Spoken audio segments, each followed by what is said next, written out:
మాస్టో సిండికేట్లో మీ personal and business promotions కోసం కింది నెంబర్కు కాంటాక్ట్ చేయండి.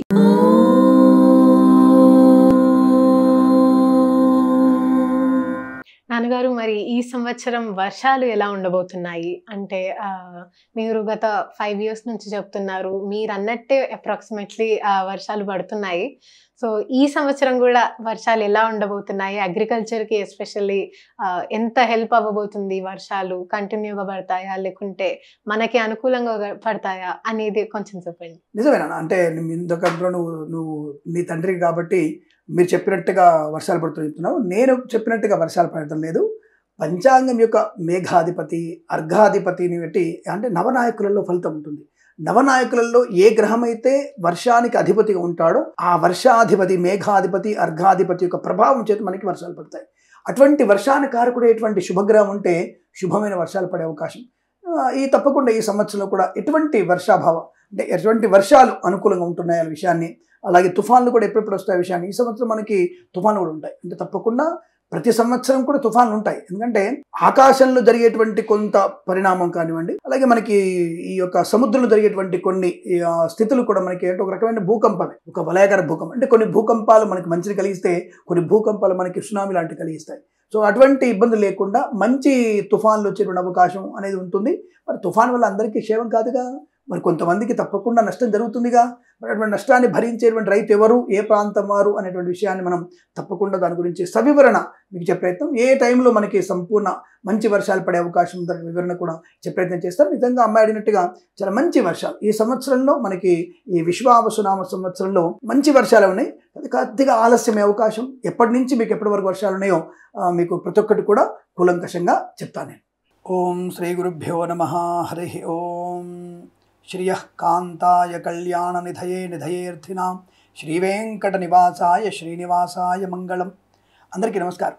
చిరంజీవి మనస్విని అడిగినటువంటి ప్రశ్నకి సమాధానం, మన దేశంలో ఉన్నటువంటి వాతావరణ పరిస్థితులు ఏమిటి, ముఖ్యంగా రైతు సోదరులకి ఈ వర్షం యొక్క ప్రభావం ఎలా ఉంటుంది, వర్షం యొక్క ప్రభావము చేతనే ఆర్థిక పురోగమనం ఎక్కువగా ఆధారపడి ఉంటుంది. మనకి షేర్ మార్కెట్ స్పెక్యులేషన్ లాంటివి కూడా ఈ వర్షం ఆధారితమైనటువంటి వృద్ధిని పొందుకుంటాయి.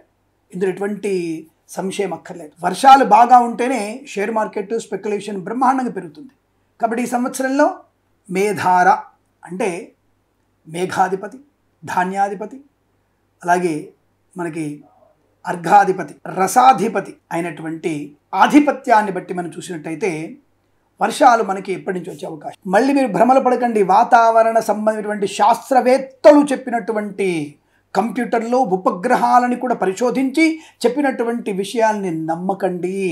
అంటే దాన్ని పరిగణలోకి తీసుకోండి అంతవరకు. దాన్ని పూర్తిగా విశ్వసించవలసిన అవసరం లేదు అన్న విషయాన్ని గుర్తించండి. కాకపోతే మీరు గత సంవత్సరం పేపర్ని తీసుకోవచ్చును.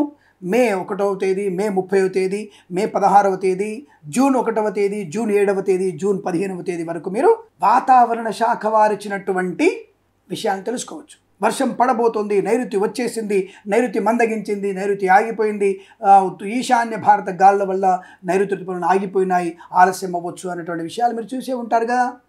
మరి నేను శాస్త్రీయమైనటువంటి పంచాంగాలలో చెప్పబడినటువంటి విషయాన్ని ఊటంకించ జరిగింది. అందుకని అమ్మాయి కాదు చొరవతో మీరు చెప్పినట్టుగానే వర్షాలు పడ్డాయని చెప్పారు, నేను చెప్పినట్టు కాదు. ధార్మికమైనటువంటి గ్రహ సంచారం, ఏ గ్రహం ఏ యొక్క రాశికి అధిపతి అయినాడు, ధాన్యాధిపతి ఎవరు, మేఘాధిపతి ఎవరు, అర్ఘాధిపతి ఎవరు, రసాధిపతి ఎవరు అనే విషయాన్ని చూస్తే ముఖ్యంగా మనం చూడాల్సింది ఈ మేఘాధిపతి రవి అవ్వడం, రసాధిపతి శుక్రుడు అవ్వడం, ధాన్యాధిపతి కుజుడవ్వడం, అర్ఘాధిపతి రవి అవ్వడం. ఈ 4టిని బట్టి మనం కొంత వర్షము ఎప్పుడు మనకి వచ్చే అవకాశం ఉందని అడిగితే బాగా గుర్తుపెట్టుకోండి.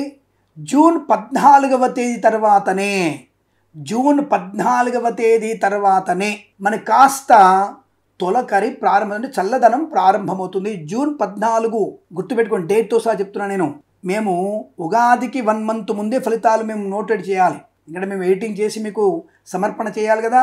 అంటే నేను ఎప్పుడు చెప్తున్నాను, మార్చి 4-5 తేదీలలో రికార్డ్ చేస్తున్నాను. 2025 మార్చి 4-5 తేదీలలో వర్షాలు వచ్చే విషయం గురించి జూన్ 14 అని చెప్తున్నా నేను. నాకు టెలిస్కోప్ అవన్నీ లేవండి. కేవలం నా యొక్క సిద్ధాంత భాగంలో రవి నుంచి శుక్రుడి యొక్క దూరము, శుక్రుడి నుంచి రవి దూరము, రవి నుంచి చంద్రుడి దూరము, తిథి, వారము, నక్షత్రము, యోగము, కరణాన్ని బట్టే మేము చెప్తున్నటువంటి ఇన్ఫర్మేషన్ ఇది. మేధావులారా గ్రహించండి. ఈ లెక్క ప్రకారంగా మనకి జూన్ 14 కాస్త చల్లదనం ప్రారంభమవుతూ జూన్ 18వ తేదీ నుంచి 20 తేదీ మధ్యలో తొలకరి చిరుజల్లులు ప్రారంభమై 22 తర్వాత, ఎప్పుడు జూన్ 22 తర్వాత నైరుతి కేరళను తాకిన మన తెలుగు రాష్ట్రాలకు ప్రవేశించేది జూన్ 22వ తేదీ తర్వాత మాత్రమే.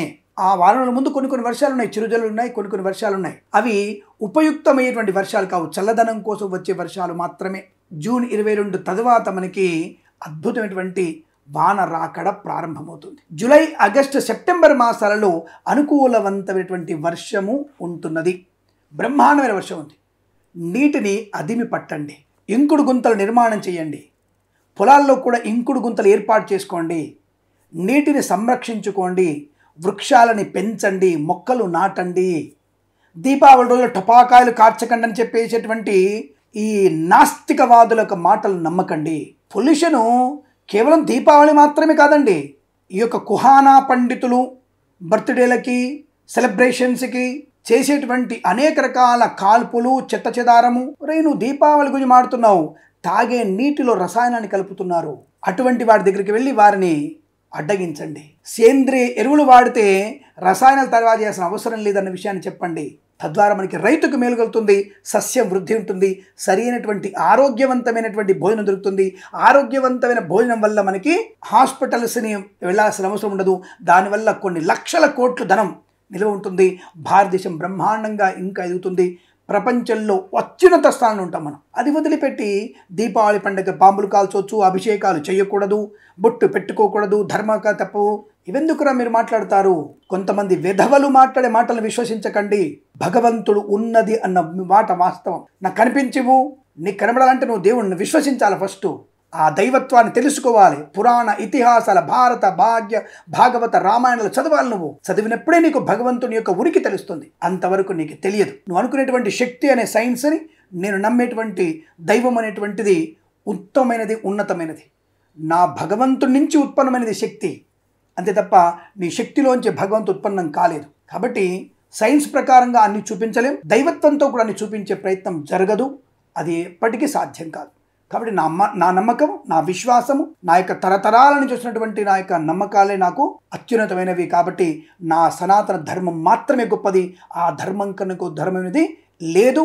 ఆ విషయాన్ని గుర్తుపెట్టుకోండి. ప్రస్తుత విషయంలో మనకి మేఘాధిపతి రవి అవ్వడం వల్ల మంచి వర్షాలు కురిసే అవకాశం. జూలై, ఆగస్ట్, సెప్టెంబర్ వరకు బ్రహ్మాండమైన వర్షాలు ఉన్నాయి. అక్టోబర్లో కూడా వర్షాలు ఉన్నాయి. అయితే అక్టోబర్లో, సెప్టెంబర్లలో అంటే సెప్టెంబర్, అక్టోబర్ మాసాల్లో కొంత తుఫాను ప్రభావం ఎక్కువగా ఉంటుంది. తీర ప్రాంతమైనటువంటి రైతు సోదరులు నష్టాన్ని పొందుకునే అవకాశం కూడా కనబడుతుంది. కాబట్టి రైతు సోదరులు ఆ తుఫాన్ని ముందే గ్రహించే ప్రయత్నం చేయండి. ఇప్పుడు చెప్తున్నా నేను, సెప్టెంబర్లో 18వ తేదీ నుంచి 29వ తేదీ మధ్యలో తుఫాను కేంద్రీకృతమై ఉంటుంది. అలాగే అక్టోబర్ మాసంలో 6వ తేదీ నుంచి 13వ తేదీ మధ్యలో కూడా 2 తుఫాన్లు కేంద్రీకృతమయ్యేటువంటి అవకాశాలు ఉన్నాయి. ఆ విషయాన్ని గుర్తుపెట్టుకొని మీ పంటల్ని కాపాడుకునే ప్రయత్నాన్ని చేయండి. దానిలో మంచి శుభయోగం ఉంటుంది. ఇక ధాన్యాధిపతికి కుజుడు ఆధిపత్యం వల్ల కొన్ని యొక్క ధాన్యాలు అధిక ధర పడడము, లేదా కొన్ని ధాన్యపు గింజలు, ఎరుపుర ధాన్యపు గింజలు, ఈ జొన్నలు లాంటివి తక్కువగా పండేటువంటి అవకాశం కనబడుతుంది. వాటి మీద దృష్టి పెట్టండి. ఏదైనా సరే వరిని పెంచడం, వరిని తప్పకుండా పండించడం మంచిదే, కానీ చిరుధాన్యాలు పంటలు పండిస్తే మంచిది అన్న విషయాన్ని గుర్తించండి. ఇక మనకి అక్టోబర్, నవంబర్, డిసెంబర్ మాసాలలో మిర్చి ధరకి బ్రహ్మాండమైనటువంటి ధర ఉంటుంది. మినుములు, పెసర్లకు కూడా మంచి ధర పలికే అవకాశం ఉంటుంది. చెరుకు పంట పండించే రైతులకి అద్భుతమైనటువంటి ప్రయోజనాన్ని పొందుకుంటారు. అలాగే నల్ల నువ్వులు మరియు గోధుమలు పండించే రైతులకు కూడా అద్భుతమైనటువంటి ప్రయోజనాన్ని పొందుకునే అవకాశం ఉంటుంది. కేవలం ఈ సెప్టెంబర్ ఆఖరి వారంలోనూ, అక్టోబర్ మొదటి 2 వారాల్లో కాస్త తుఫాను కేంద్రీకృతమైనవి కాబట్టి రైతు సోదరులు ఆ సమయాల్లో జాగ్రత్తగా ఉండేటువంటి ప్రయత్నాన్ని చేయడం చాలా మంచిదిగా చెప్పబడుతుంది అన్న విషయాన్ని గుర్తించండి. ఇక కుజుడి యొక్క ధాన్యాధిపత్యం వల్ల మెట్ట పంటలు మరియు మాగాణి పంటలు 2 పండే అవకాశం ఉందండి. తప్పకుండా కొంత పంట తక్కువ వచ్చినా 2 పంటలు పండే అవకాశాలు బలంగా కనబడుతున్నాయి. ఇక పాలకులు, రాజకీయ నాయకులు మీకు ఇచ్చేటువంటి హామీలన్నీ కూడా కంటి తుడుపు చర్యలే. పంటకు సరైన ధరం కానీ, అటు కేంద్ర ప్రభుత్వం కానీ, రాష్ట్ర ప్రభుత్వాలు కానీ వాళ్ళు కొట్టుకోవడమే తప్ప మీకేదో వస్తుందని చెప్పేసి, అంటే ముఖ్యంగా ఉచితాల మీద ఆధారపడి మిమ్మల్ని మీరు నాశనం చేసుకోకండి. అది రైతులు కానీ, వాణిజ్యపరమైన కానీ, సామాన్య జనాలు కానీ, ప్రభుత్వం వారు పుణ్యానికి ఇస్తాడు, నెలకు 3,000 ఇస్తాడు, ముండమోపి పింఛన్ ఇస్తాడు, వికలాంగ పింఛన్ ఇస్తాడు, ఆ తర్వాత ఇంకోటి వయోవృద్ధుల పింఛన్ ఇస్తాడు. వద్దు, ఆధారపడకండి. జపాన్ దేశంలాగా ప్రవర్తించండి. మనం కష్టపడి సంపాదించుకొని ఆనందాన్ని అనుభవించాలి. పుణ్యానికి వచ్చిన దాన్ని మనం అనుభవించి పాపాన్ని మూట కట్టుకోకూడదు.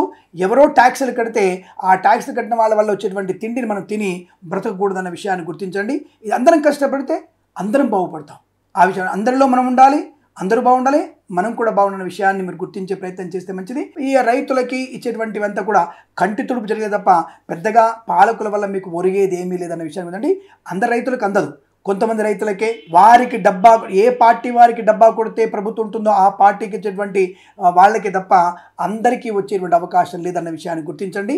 రైతులకి ప్రభుత్వం నుంచి కంటి తుడుపు చర్య తప్ప గొప్పగా మీకు వనగూరేది ఏమీ లేదన్న విషయాన్ని గుర్తుంచుకోవాలి. రసాధిపతి అయినటువంటి శుక్రుడి వల్ల నూనె, నెయ్యి, అలాగే మనకి తేనె లాంటి వస్తువులు కూడా బాగా పండే అవకాశం ఉంటుంది. బెల్లము, ఉప్పు, నువ్వుల వాటికి ప్రభుత్వం నుంచి కొంత మీకు ఇక్కడ కొంత ఊతం ఇచ్చే అవకాశం, అంటే వాళ్ళు ఎక్కడ చేయకుండా టక్కని ఇక్కడ చేసేసరికల్లా ఈ పంటల వారికి లాభం పొందుకునే అవకాశం, పత్తి పంట, చెరుకు పంట కూడా మంచి లాభాలు పొందుకునే అవకాశం కూడా బలంగా కనబడుతుంది. తేనె పట్టు కూడా అద్భుతం దొరుకుతుంది. అలాగే మనకి నెయ్యి, నూనె మరియు పామాయిల్ లాంటివి కూడా బాగా పండే అవకాశాలు కూడా కనబడుతున్నాయి. ఉత్పత్తి బాగా పెరుగుతుంది. అంటే శుక్రుడు రసాధిపతి అవ్వడం వల్ల కొంత నకిలీ వాటిని ప్రభుత్వం వారు కూకటి వేళతో పెకిలించే అవకాశం ఉంది. ఇక్కడ కొంత మనకి ప్రభుత్వ పాలకుల నుండి కొన్ని మంచి వార్తలు. కూకటి వేళతో సహా నకిలీల్ని సృష్టించే వాళ్ళు, నకిలీ పదార్థాలు తయారు చేసేవారు, ఎలాగూ ఇప్పుడు మనకి మంచి సదాచార సంపన్నటువంటి భోజనం తింటే మంచిది, కానీ ఉమ్మేసి తుమ్మేసి పెట్టేటువంటి పదార్థాలు మంచివిగా.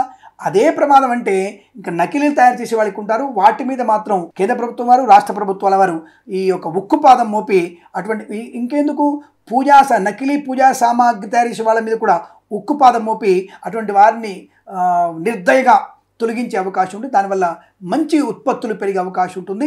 రాష్ట్ర ప్రభుత్వాలు, కేంద్ర ప్రభుత్వాలకి మంచి లాభదాయకమైన స్థితి పొందుకునే అవకాశం, రైతులకు కానీ వాణిజ్యపరమైనటువంటి విషయాలు కూడా అనుకూలవంతమైనటువంటి శుభయోగాలు కనబడుతున్నాయి. అంటే రైతులకి, అలాగే దానివల్ల వచ్చేటువంటి వ్యాపారస్తులకి, ధాన్యపు పంటలు పండించే వారికి, ఎక్స్పోర్ట్ చేసే వారికి ఈ విశ్వావసునామ సంవత్సరం అనుకూలవంతమైనటువంటి ఆర్థిక ఆనంద శుభయోగాన్ని కలిగిస్తున్న సందేహం లేదు.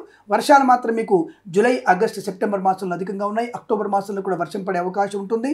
కాబట్టి ఈ విషయంలో గుర్తుపెట్టుకొని మనకి అనుకూలవంతమైన వర్షభావ పరిస్థితుల్ని, అంటే వర్షాలు పడినటువంటి దాంట్లో నీటిని నిల్వ చేసుకునే ప్రక్రియ, ఇంకుడు గుంతలు, ఇళ్ల దగ్గర కూడా ఇంకుడు గుంతలు నిర్మించి నీటి కట్టకట్ట లేకుండా చేసుకుంటే భావి మనకి తరానికి మనం మంచి నీటిని అందించగలిగే అవకాశం, సస్యవృద్ధి కూడా బాగుండే అవకాశాలు ఉంటాయనే విషయం తెలియజేసుకుంటూ సర్వే జనా సుఖినో భవంతు. ప్రేమతో మీ కిరణ్ శర్మ.